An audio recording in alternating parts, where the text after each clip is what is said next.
Are you going to have fights? I know that you had talked about possibly fighting CM Punk, which I know a lot of fans out there would love to see. They would love. They would love it. I mean, if Punk fights again, everybody at the banks, everybody that owns UFC wants me to fight him. So, Absolutely. if he fights again, that's definitely something I would like to do.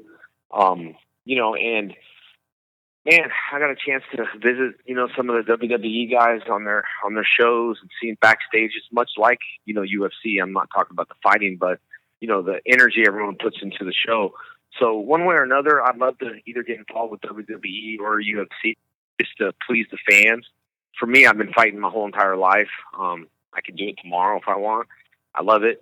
It just has to make sense why we're doing it. Right. And it has to, and what I mean by makes sense is not a financial sense, because I'd fight CM Punk for $1.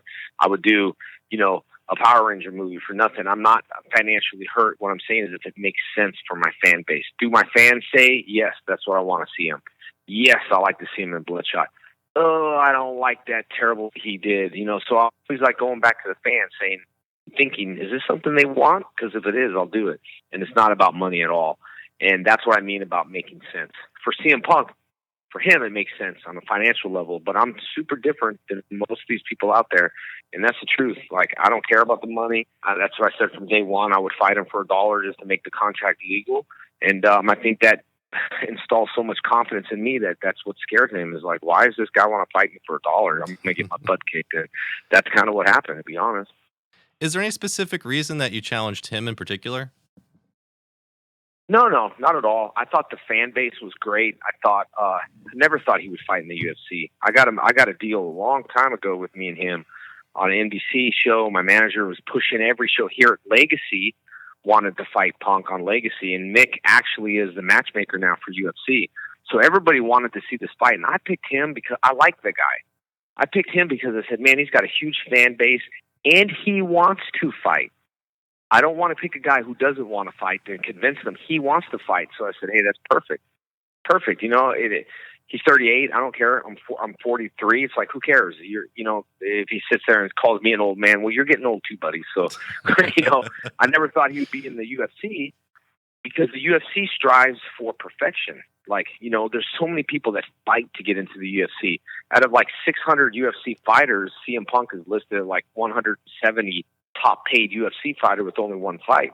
Now you got, 3, 4, 5, 600 people that are struggling, that are really good fighters that, could use the money or earn the money. And so I was just thinking, fan base loves it. All these things started coming out, and then I talked to him about it, and then he's like, yeah. And then he started saying he's a purple belt in jiu-jitsu, and then I started believing him, and then all this stuff started coming out, thinking, I don't know if he's just saying that to impress me at the time, or he actually never thought this could possibly ever happen with us. And it was very possible.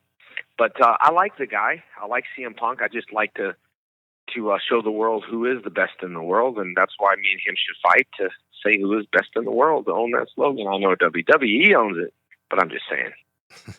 Well, I agree with you. As a UFC fan, I would love to see that fight. I know CM Punk is looking for another fight, so I think that would be a real big moneymaker. I know that a lot of people would love to see it, so hopefully that does happen. Yeah. And, as a WWE fan as well, I would love to see you in there. Is there anybody in WWE that you would like to work with in particular? Oh, man, I love, like, everybody in there. I work on so many shows with these guys. I've done so many Comic-Cons, and I got to tell you, man, they treated me so great at the Royal Rumble. I talked to all of them, and I think that world's a little different. I don't think it's like a challenge thing. I think just be a part of the WWE and then seeing where that goes from there. But, Sheamus took his time out talking to me, like, Bella Twins, all everybody just, they're over there. And the cool thing is that it's endless with what you do over there. I, saw, Creed and a bunch of other people that were over there that were really nice to me, and they were big fans as well. So in the UFC world, back up a little bit, is that I think everyone strives to be in this UFC, and to get there with no fights, no fight experience, and a real high-paid fighter more than anyone made a lot of people upset, and I think that's why he got so much hatred from it. Now, if he pulled a hell of a fight off, be worth the money, it would be great. But it was all hype, and I got to say, I did a lot of that hyping for him. It was me and him. I was calling Fox Sports. You know, Joe Silva, the matchmaker, said it could possibly happen. My manager, even Dana White, told some of my friends this is why. So I pushed it really hard, thinking I was going to get it, and I didn't. And some people are like, "Oh, you know, whatever they say." It just was a fun thing to bring those universes together.